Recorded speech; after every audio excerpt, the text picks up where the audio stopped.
ایک جنتی ہے اور یہ جہنمی. کیوں؟ میں تو صحابی کی نظر سے دیکھ رہا ہوں. عاشق رسول کا بیٹا عمر و سعد ہے، جانب حافظ رسول کا بیٹا عمر و سعد ہے، اور فاتح خیبر کا لخت جگر حسین ہے. دونوں صحابی کے بیٹے ہیں. اب ایک پر ایک تو کیوں فوقیت؟ سن، ہے دونوں صحابی کے بیٹے. ایک مولا کا بیٹا ہے، ایک مشکل کشا کا لخت جگر ہے، ایک راکب دوش مصطفیٰ ہے، ایک متحرک قرآن ہے. اب خاموش قرآن کی توہین کرو گے تب بھی خارج ہو، اور متحرک قرآن کی توہین کرو گے تب بھی خارج ہو. حسین متحرک قرآن ہے اور 30 پارے والا قرآن خاموش قرآن ہے. اب اس قرآن کو سمجھنا ہے تو متحرک قرآن سے سمجھو. حسین متحرک قرآن ہے. اور یہ حسین کے دشمن موبائل دے دیو تو سنو. اسی لیے تو غریب نواز نے فرمایا ہے شاست حسین، بادشاہ است حسین، دین است حسین، دی پناہ است حسین. سردار ندا دست در دست یزید، حقا کے بنا لا الہ است. تو کربلا میں 2 قرآن، ایک خاموش قرآن جو خیمہ حسین میں بھی ہے اور خیمہ یزید میں بھی. دوسرا متحرک قرآن جو حسین. اب آپ کہو کہ حسین متحرک قرآن کیسے؟ 2 منٹ اگر ٹائم میں بتا دوں کیسے ہیں قرآن. سنو حسین قرآن کیسے. آپ کے اسکول کے ذمہ دار بیٹھے ہوئے قاری صاحب نے عالم ہے، آپ ان سے پوچھ سکتے ہو حضرت قرآن کے اوپر میں کوئی دوسری کتاب رکھ سکتا ہوں؟ حدیث پاک، سائے ستہ کی کتب، بخاری صحیح، بیضاوی، ابن ماجہ، ابن کثیر، ابن داود، ترمذی، کچھ نہیں. اس میں علوم نبی ہے، قانون زندگی، قانون اسلام، اسلامی دور ہے، قانون ہے، حدیث پاک ہے. رکھ سکتا ہوں؟ نہیں رکھ سکتے. کیوں؟ احادیث یہ کلام رسول اللہ ہے اور قرآن کلام اللہ ہے. کلام اللہ کے اوپر کلام رسول نہیں رکھا جاتا، کلام رسول اللہ پہ کلام اللہ رکھا جاتا. یعنی قرآن کلام اللہ اور حدیث کلام رسول اللہ. تو کلام رسول اللہ کو کلام اللہ کے اوپر نہیں رکھا. کلام رسول اللہ نیچے یعنی حدیث نیچے اور کلام اللہ اس کے اوپر رہے. اچھا یہ قرآن نازل کہاں ہوا؟ قرآن کہاں نازل ہوا؟ اب کچھ تو بولو. کہاں نازل ہوا؟ مصطفیٰ پر، نبی پر. نبی کے کس حصے پہ قرآن نازل ہوا؟ صدرِ نبی پر، سینے مبارکہ. محفوظ کہاں ہے؟ سینے مبارکہ. قرآن کہاں محفوظ ہوا؟ سینے مبارکہ. اب حسین کہاں ہے؟ حسین کہاں ہے؟ پشت پر، پیٹھ پر. اب جب حسین پیٹھ پر ہے، قرآن قرآن کہاں؟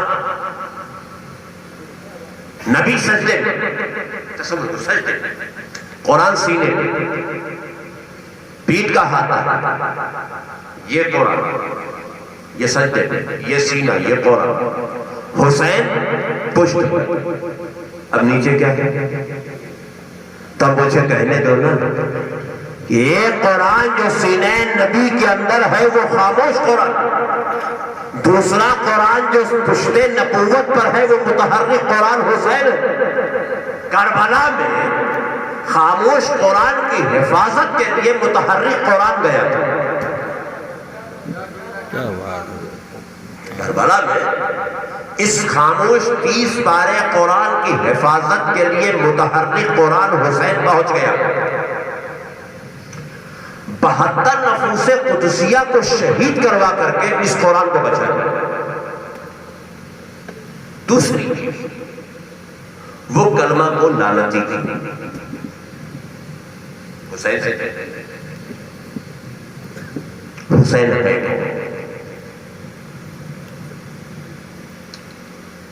یہ جو مذہب ہمارا ہے یہ مساوی ہے، اس میں پوچھتا اور نیچتا بھید بھاؤ نہیں، کون بڑا ہے کون چھوٹا ہے نہیں، کالے کو گورے پہ، گورے کو کالے پہ، عربی کو عجمی پہ، عجمی کو عربی پہ فوقیت نہیں دی گئی ہے، سب مساوی ہے۔ ایک ہی صف میں کھڑے ہو گئے محمود و ایاز، پھر نہ کوئی بندہ رہا اور نہ کوئی بندہ نواز۔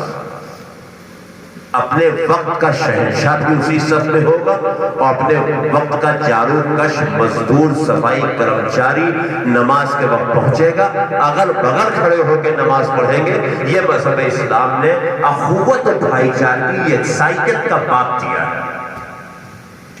نظام جمہوریت لانے والا ہی اسلام، اس نے ذاتیات کو بھید بھاؤ کو ختم کیا، لیکن جہاں پر بات آتی ہے اہل بیت مصطفیٰ، قرآن تیور بدل دیتے ہیں۔ کہاں سب کو ایک ساتھ رکھتا ہے، سب کو مساوی کا درجہ دیتا ہے، عربی کو عجمی پہ، عجمی کو عربی پہ فوقیت نہیں، ایک طرح کلو مومن اخوا، سارے مومن آپس میں بھائی بھائی ہیں۔ لیکن جب بات آتی ہے مصطفیٰ کے گھر والوں کی، جب بات آتی ہے نبی کے اہل بیت کی، جب بات آتی ہے فاطمہ و فاطمہ کے لالوں کی، جب بات آتی ہے حیدر کرناز مشکل کشا کی اور ان کے اہل خانہ کی، تو قرآن اپنے مزاج کو بدل رہا ہے، قرآن اپنے تیور کو بدل رہا ہے، قرآن اپنے احکامات کو بدل رہا ہے۔ اب یا ایھا الناس نہیں کہہ رہا ہے، یا ایھا الذین آمنوا نہیں کہہ رہا ہے، بلکہ قرآن کہہ رہا ہے قل لا اسألکم اجرا۔ اے محبوب آپ ان لوگوں سے فرما دیجئے، اے نبی آپ ان لوگوں سے کہہ دیجئے کہ ہم اپنی مشقتوں محنتوں کا تم سے کوئی معاوضہ کوئی صلہ نہیں چاہتے ہیں، ہاں چاہتے ہیں تو میری قرابت میری اہل بیت سے محبت و مودت رکھو۔ جب نبی کے گھر والوں کی بات آئے تو رب کہے ان سے محبت و مودت رکھو، اور ڈائریکٹ نہیں کہہ رہا ہے۔ جس طرح سے اس نے اپنی ربوبیت کا اعلان کرایا، اپنی یکتائیت کا اعلان کرایا، اپنی سمدیت کا اعلان کرایا، اپنے لم یلد ہونے کا اعلان کرایا، اپنے ولم یولد ہونے کا اعلان کرایا۔ اے محبوب آپ کہہ دیجئے وہ اللہ ایک ہے۔ اگر رب چاہتا تو کہہ سکتا تھا میں تنہا ہوں، میں اکیلا ہوں، میرا کوئی ساتھی نہیں، میرا کوئی بیٹا نہیں، میں کسی کا جنا نہیں، میں سمدیت والا ہوں۔ یہ سجدہ کو رب ڈائریکٹ گنا سکتا تھا، لیکن اللہ نے ڈائریکٹ نہ گناتے ہوئے کہا قل هو اللہ احد اللہ الصمد۔ اے مصطفیٰ آپ فرما دیجئے، اے محبوب آپ ان لوگوں سے کہہ دیجئے کہ وہ اللہ ایک ہے، وہ سمدیت والا ہے۔ جب اپنی ربوبیت کو بیان کرنا ہو، اپنی یکتائیت کو بیان کرنا ہو تو مصطفیٰ سے کہلایا جائے، اور جب اہل بیت کی محبت بیان کرنا ہو تب بھی مصطفیٰ سے کہلایا جائے۔ ریزن یہ ہے کہ اے مصطفیٰ جو تمہارے ماننے والے ہیں وہ میرے ماننے والے ہوں گے، اور جو تمہارا نہیں ہوگا وہ میرا نہیں ہوگا۔ اس لیے میری اہلیت کو تم بیان کرو گے، میری سمدیت کو تم بیان کرو گے، میرے لم یلد ہونے کو تم بیان کرو گے، میرے ولم یولد ہونے کو تم بیان کرو گے، اور اپنی اہل بیت کی محبت کو تم بیان کرو گے، تاکہ جو تمہارے ہوں گے وہ اہل بیت سے محبت رکھیں گے وہی میرا ہوگا، اور جو تیرے اہل بیت کا نہیں ہوگا نہ وہ تیرا ہوگا نہ وہ میرا ہوگا۔ اب جو تیری اہل بیت کا ہوگا وہی تیرا ہوگا وہی میرا ہوگا۔ کربلا میں 22,000 اللہ کو ایک مان رہے ہیں، اسے لم یلد مان رہے ہیں، وہ لم یولد مان رہے ہیں، سمدیت والا مان رہے ہیں، لا شریک مان رہے ہیں، یہ ساری چیزیں مان رہے ہیں، قدرت والا مان رہے ہیں، موت و زندگی کا حاکم و مالک مان رہے ہیں، جنت و دوزخ پہ ان کا ایمان ہے، ہر ایک چیز پہ ایمان ہے لیکن وہ اہل بیت والے نہیں ہیں. جب اہل بیت والے نہیں ہیں تو رسول والے نہیں ہیں, رسول والے نہیں ہیں تو خدا والے نہیں ہیں. اور ان کی طہارت کو قرآن بیان کر رہا ہے. جب مصطفیٰ کی محبت کو دیکھا ہے, مصطفیٰ کی چاہت کو دیکھا ہے, مصطفیٰ کے سونگنے کو دیکھا ہے, مصطفیٰ کے کاندھے پہ بٹھا کے لے کے چلنے کو دیکھا ہے, حسنین سے محبتوں کو دیکھا ہے, تو ام سلمہ کے گھر میں آیت تطہیر کا نزول ہو رہا ہے کہ اے نبی کے گھر والوں, رب تو یہی چاہتا ہے تم سے ہر آلودگی کو دور کر دیا جائے اور تمہیں خوب پاک و صاف کر دیا جائے. وہی طیب و طاہر وہاں تھے, وہی طاہرکم تطہیرا وہاں تھے, وہی ردائے نبی والے وہاں تھے, وہی ردائے تطہیر والے وہاں تھے, اور وہی لوگ وہاں تھے جن کے لیے مصطفیٰ نے فرمایا تھا من قرابتی کا حسن و حسین و علی جو فاطمہ وہ ابناہما, وہ علی ہے وہ فاطمہ ہے, وہ حسن ہے وہ حسین ہے, وہ ابناہما اور ان کی اولادیں ہیں جن سے خدا محبت و مودت کا تمہیں حکم دے رہا ہے. اب جن سے محبت کا حکم رب دے رہا تھا ان سے عداوتیں کی جا رہی ہے, جن کا لحاظ کرنے کا حکم رب دے رہا ہے ان سے دشمنی کی جا رہی ہے. اور ذہن مل گیا جو اے مصطفیٰ جو تیری اہل بیت کا ہے وہی تیرا ہے وہی میرا ہے, اس لیے اپنی اہل بیت کی محبت کو تم ڈائریکٹ نہ بیان کرو, میں کہہ رہا ہوں اب تم بیان کر دو. نہ ہم بیان کریں گے, نہ ہم بیان کریں گے اپنی سمدیت کو, اور نہ تیری آل کی اہل بیت کی محبت کو تم بیان کرو. میری سمدیت ہو تو قل هو اللہ احد سے تم بیان کرو گے, اور تمہارے اہل بیت کی محبت و مودت ہو تو قل لا اسألکم سے تم بیان کرو گے, تاکہ جو تمہارے ہیں وہ ہمارے ہیں. کربلا میں یہی تو ہے جنہیں ہم نفوس قدسیہ کہہ رہے ہیں, یہی تو ہیں جو راکب دوش مصطفیٰ ہیں. لیکن ظالم بہت سیدھی سی بات, خدا جب دین لیتا ہے تو عقلیں چھین لیتا ہے. ان کی عقلیں چھین چکی, انہیں تو حکومت کا شوق سوار تھا. بہت سیدھی سی بات ہے, ایک وقت میں ایک نیام میں ایک ہی تلوار رہ سکتی ہے, دو نہیں. یا تو آخرت اچھی بنا لو یا دنیا اچھی بنا لو. آخرت اچھی بنانا ہے تو اہل بیت کے قرب میں آنا ہوگا, دنیا اچھی بنانا ہے تو دنیا داروں کے قرب میں جانا ہوگا. وہ 22,000 نے قرآن لیا, اہل بیت کے چھوڑے, نتیجہ بغرا. صبح سے لاشوں کو اٹھا رہے ہیں حسین پاک, تھکن سے چور. سچ تو یہ ہے حسین تھکے ہی نہیں, محافظ دین تھک جائے. روح ایمان چاہے جانے ایمان تھک جائے, ہو ہی نہیں سکتا. حسین تو جانے ایمان, حسین تو روح ایمان, حسین تو ایمان کی تازگی کا نام ہے, حسین تو ایمان کی یلغار کا نام ہے, حسین تو ایمان کے محافظ کا نام ہے, حسین تو امت کی ناؤ کا نام ہے, حسین تو سفینہ نوح ہے. اب باری تھی سفینے کو پار لگانے کی, اب حسین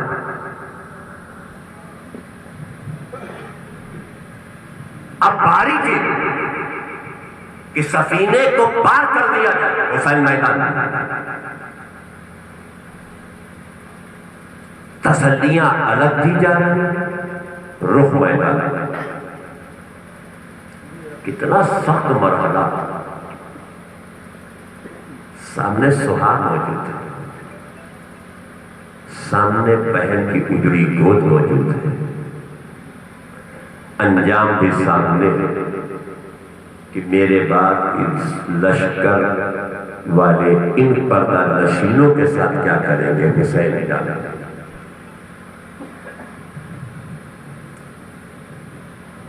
تسلی و تشفی دی جا رہی, صبر و استقامت کا پیکر بن کر کے حسین پاک اہل بیت کو تسلی دے رہے ہیں. معصوم بچی بلک رہی ہے, رو رہی ہے, گریوزاری کر رہی ہے, عاجزی و انکساری کر رہی ہے کہ بابا جان مجھے لے کے ساتھ میں چلے, تاکہ ظلم و استبداد کی تیر تلوار برچھیوں کو آپ کی بیٹی سکینہ اپنے سینے پہ روکے گی, آپ تک نہ آنے دے, ورنہ آپ کے بعد میں بابا کسے کہیں گے. پردہ خاتونیں گریوزاری کر رہی ہیں، امام زین العابدین گریوزاری کر رہے ہیں۔ حسین کے سامنے ایک مقصد ہے، جان دینا ہے، نانا کے دین کو قوت دی، سر کٹانا ہے، دین کو بچانا ہے، ایک عزم مستحکم اس سجدے کے حق کو ادا کرنا ہے جو مصطفیٰ نے طویل فرمایا ہے۔ بچی کو لے کے فرما رہے ہیں، سکینہ میرا امتحان تو ختم، تمہارا شروع ہو رہا ہے۔ میں تو سب سے ابھی تک اپنے امتحان، اپنی آزمائشوں سے گزر رہا ہوں، لیکن تمہاری آزمائش اب شروع ہونے جا رہی ہے۔ اب تو میرا امتحان ختم ہو رہا ہے، میں اپنی آزمائشوں سے گزر چکا ہوں، لیکن سکینہ تمہیں اب صبر کا امتحان دینا ہے، تمہیں صابرین کی بیٹی بن کر کے اب دکھانا ہے۔ تمہارا امتحان تو اب شروع ہونے جا رہا ہے، کیونکہ میں دیکھ رہا ہوں بعد میرے تمہارے رخساروں پہ تماچے لگائے جائیں گے، تمہارے ہاتھوں میں ہتھکڑیاں ڈالی جائیں گی۔ سکینہ تمہیں صبر کرنا ہے، زینب تمہیں بھی صبر کرنا ہے، کیونکہ میرا امتحان تو ختم ہے، میں اپنی آزمائشوں سے گزر چکا، میں نوحانوں کو شہید کرا چکا، اب خود جام شہادت پیش کرنے جا رہا ہوں۔ میری تو مشکلیں آسان ہو گئی، میری مشکلیں کٹ گئی، میرا امتحان ختم ہو گیا، مقصد حسین اپنے مقصد میں کامیاب ہو چکا ہے، لیکن ام رباب ام لیل تمہارا امتحان اب شروع ہو رہا ہے۔ ظالم تمہارے سروں سے ردائیں چھینیں گے، تمہارے ہاتھوں میں ہتھکڑیاں لگائی جائیں گی، تمہیں بے پردہ سڑکوں پہ گھمایا جائے گا، کوچوں بازار میں تمہارا جلو نکالا جائے گا۔ تمہارا تو امتحان اب شروع ہو رہا ہے۔ اے سیدہ طیبہ طاہرہ کے گھر والی بہو بیٹیوں، تمہیں صبر کرنا ہے، فاطمہ الزہرا کے پردے کی لاج رکھنی ہے، سیدہ کی طہارت کی لاج رکھنی ہے۔ حسین تو اپنا امتحان دے چکا، سکینہ تیرا امتحان اب شروع ہو رہا ہے۔ زینب تمہیں صحیح طریقے سے دختر فاطمہ اور دختر علی بن کر کے رہنا ہوگا، تمہیں صبر کا دامن نہیں چھوڑنا ہوگا۔ تمہارے سامنے ہمارے جسم پہ گھوڑے دوڑائے جا رہے ہوں گے، تمہیں دیکھنا ہے اور برداشت کرنا ہے۔ تمہارے سامنے تمہاری بھتیجی سکینہ کے رخسار پہ تماچے لگائے جائیں گے، تمہیں دیکھنا ہے اور صبر کرنا ہے۔ تمہارے سامنے فاطمہ کی بہوؤں کے سروں سے ردائیں چھینی جائیں گی، تمہیں دیکھنا ہے اور صبر کرنا ہے۔ تمہارے سامنے زین العابدین کی کاکل پکڑ کے گھسیٹا جائے گا، تمہیں دیکھنا ہے اور صبر کرنا ہے۔ کہیں تمہیں دختر علی کا رول ادا کرنا ہے، کہیں دختر فاطمہ کا روپ ادا کرنا ہے، تمہیں تو صبر کرنا ہوگا۔ تمہارا امتحان تو اب شروع ہونے جا رہا ہے۔ الحمدللہ حسین اپنے امتحان میں کامیاب ہے۔ یہ کہتے ہوئے امام علی مقام میدان کارزار کی طرف نکل رہے ہیں۔ ذوالفقار حیدری لے کے بنو ہاشم کی لاج سامنے آ رہی ہے، ہاشمی خون کی للکار میدان کارزار میں ہے۔ ظالم تو یہ سمجھ رہے تھے کہ صبح سے لاشیں اٹھا رہا ہے، یہ 3 دن سے بھوکا اور پیاسا ہے، پیاس کی شدت نے کمزور کر دیا ہے۔ اب بچوں کی لاشوں کو اٹھایا تو اور کمزور ہو چکے ہیں، جوانوں کی لاشوں کو اٹھایا تو کمر دوہری ہو چکی ہے۔ ہم شبیہ پیغمبر کے جنازے کو اٹھایا، حسین کمزور ہے، انہیں نہیں معلوم تھا جو لاشیں تڑپتے گئے ہیں حسین اور مضبوط ہوتا چلا گیا ہے، ارادہ حسین اور مستحکم ہوتا چلا گیا ہے۔ ایک ایک کی جانوں کے نذرانے کو رب کی بارگاہ میں پیش کر کے حسین اور مستحکم ہوا ہے، حسین اور مضبوط ہوا ہے، حسین اور قوی و ہیکل ہو گیا ہے۔ اب یہ دین کو بچانے چلا تھا، اب دین کو بچانے میدان کارزار میں ہے، حفاظت دین کے لیے، سجدے کے حق کو ادا کرنے کے لیے، قانون اسلام کو جلا دے دینے کے لیے 72 لوگ قربان ہو چکے ہیں۔ حسین میدان کارزار میں ہے، امام علی مقام کبھی میسرہ پہ ہے تو کبھی میمنہ میں ہے، دشمنوں کی تیریں آپس میں ایک دوسرے کو زخمی کر رہی ہے، ایک برق فلک کی طرح حسین کبھی ادھر ہے کبھی ادھر ہے، ظالم گھیراؤ تنگ کرتے جا رہے ہیں، لیکن حسین کا گھوڑا ہے کہ صفوں سے باہر نکلتا جا رہا ہے۔ جس طرف یہ پہنچ جاتے ہیں ایک کوہرام پپا ہو جاتا ہے، کسی کا نیزہ غائب ہو رہا ہے تو کسی کا سر غائب ہو رہا ہے، آپس میں ہی ایک دوسرے کو زخمی کرتے چلے جا رہے ہیں۔ فاطمہ کا نام غیرت بنو ہاشم آج پورے جاہو جلال کے ساتھ میدان کارزار میں ہے، ذوالفقار حیدری پورے آب و تاب کے ساتھ چل رہی ہے، جیسے یہ کبھی قیصر و کسریٰ کو فتح کرنے کے لیے چلی تھی،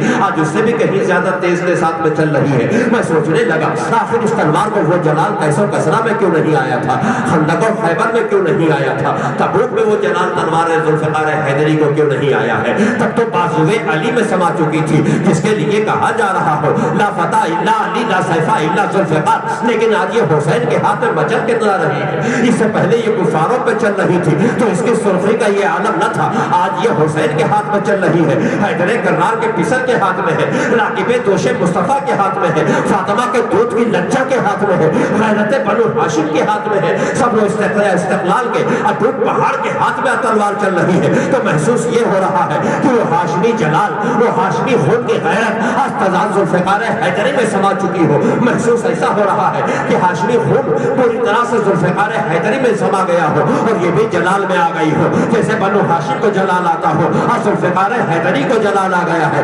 جو ان نالائقوں کے اوپر برق قہر بن کر کے ٹپک رہی ہو, گر رہی ہو, کسی کا سر نہیں ہے, کسی کا ہاتھ نہیں ہے. ہر جانب سے حسین کو گھیرا جا رہا ہے. امام علی مقام تلوار چلا رہے ہیں. محسوس ایسا ہوتا ہے کہ فاطمہ الزہرا کے دودھ کی لجا آج بازوئے حیدر, بازوئے حسین میں سما چکی ہو.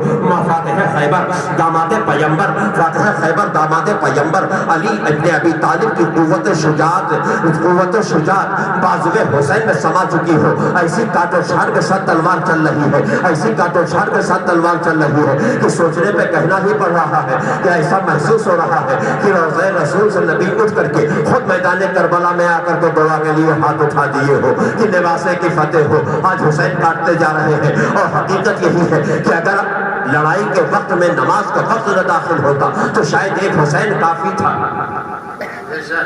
فوج اشقیاء کے لیے تنہا حسین کافی تھا جس پر قابو پا پانا آسان نہ تھا. لیکن حسین کو شہید بھی ہونا ہے. حسین کو نوجوانان جنت کے سردار ہے تمہیں جام شہادت پوش کرنا ہے.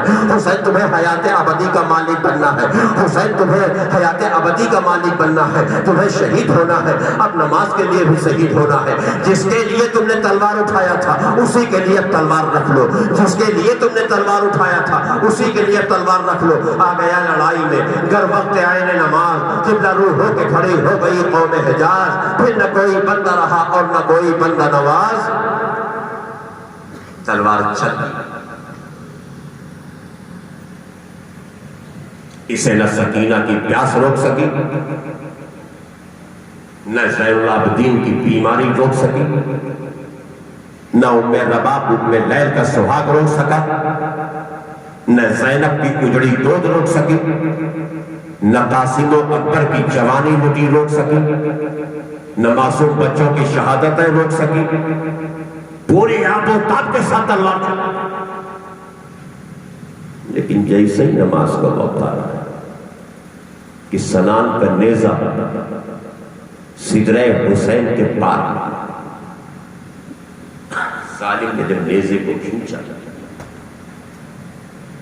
تو ناطق غلام زین رحم سے نیچے آ گیا. شمر ملعون نے پڑھ کر کے آپ کے حلقوم کے اوپر اپنے پیر کو رکھ دیا. فاتح خیبر کا بیٹا پوری طاقت سے اپنے کو ایک چا کرتا ہے. شمر سے کہتا ظالم پیر ہٹا تاکہ میں زندگی کا آخری سجدہ تک کے حضور ادا کر سکتا. وہ پیر کو نہیں ہٹاتا ہے لیکن امام علی مقام فاتح خیبر کے لخت جگر اپنی ان قوتوں کو اکٹھا کر کے خود بخود گھوم جاتے ہیں. اور جیسے ہی آپ نے سر سجدے میں رکھا ہے شمر ظالم نے ایک تیز خنجر نکالا ہے اور گلوئے حسین پہ چلاتا ہے. امام علی مقام کے سر کو تن سے جدا کر دیتا ہے. انا للہ و انا الیہ راجعون. پردہ نشین دیکھ رہی ہے سہاگ لٹ رہا ہے, بہن دیکھ رہی ہے بھائی شہید ہو چکا ہے, بچی دیکھ رہی ہے یتیم ہو چکے ہیں, اور سر حسین کو نیزے پہ بلند کر دیا جاتا ہے. اور نیزے کی نوک پہ سر حسین کو بلند کرنے کے بعد ظالم جسم نازنی کے اوپر گھوڑے دوڑا رہے ہیں. بوسہ گاہ مصطفیٰ کو گھوڑے کے سنگوں سے روندا جا رہا ہے کربلا کی دھرتی پر. یہ رسول کے کلمہ پڑھنے والے ہیں جو رسول کے شہزادے پہ گھوڑے دوڑا رہے ہیں. سیدہ زینب نے دیکھا بھائی شہید ہو چکا ہے, ایک چادرے کو لے کے دوڑتی ہے میدان کی طرف. ظالم ہٹ جاتے ہیں. سیدہ زینب چادرے سے جسم حسین کو ڈھانک دیتی ہے اور کہتی ہے ظالموں, شہید کر لینے کے بعد بھی تمہاری پیاس نہیں بجھی ہے. تم نے فاطمہ الزہرا کے چمن کو تاراج کر دیا, پیاس نہیں بجھی. ظالموں نے اس پہ رکنا گوارا نہ کیا بلکہ اسی وقت فوراً خیمے کو لوٹنا شروع کر دیتے ہیں. اہل بیت کے خیمے میں ملتا کیا تھا, شہزادہ رسول کے خیمے میں ملتا کیا معلومات وہ لے کے آئے تھے جو آخر آخرت بنانے چلے ہو، دنیا کا مال کہاں رکھتے، خیمے میں روز و بھسور شروع کرتے ہیں، کچھ ہے ہی نہیں ہے، ملے گا کیا؟ سیدہ سکینہ کے کانوں میں بالی پڑی ہوتی ہے، ایک ملعون اس بالی کو چھیننے چلتا ہے، معصوم سیدہ سکینہ انکار کرتی ہے تو رخسار پہ تماچے لگاتا ہے اور آپ کی بالیاں چھین لیتا ہے، ساری پاک دامنوں کو ایک خیمے میں لا کے بٹھا دیتے ہیں، سارے خیموں کو آگ لگا دی جاتی ہے، امام زین العابدین کو پکڑ کے باہر لاتے، چاہتے ان کو شہید کر دیں، لیکن اس وقت دختر علی سیدہ زینب سامنے آتی ہے کہ ملعونوں کہ آپ بیمار کو بھی نہیں چھوڑو گے، اتنے میں عمرو سعد آ جاتا ہے اور منع کرتا ہے، نہیں بیمار کو شہید مت کرو، تم لوگ لوٹ و کھسوٹ کر چکے، چلو واپس لے کے چلے جاتا ہے۔ تو شہادت کے بعد میں جو ننگا ناچ ان کوفیوں نے اہل بیت اطہار کے ساتھ میں ناچا ہے، تاریخ اسلام اس کی مثال پیش کرنے سے قاصر ہے۔ دعا ہے رب کعبہ کی بارگاہ میں کہ اللہ تبارک و تعالیٰ ہمارے اور آپ کے دلوں کو اپنا ڈر، اپنے اہل بیت کی محبت و مودت پیدا فرمائے۔ وآخر دعوانا ان الحمدللہ رب العالمین۔ السلام علیکم ورحمۃ اللہ وبرکاتہ۔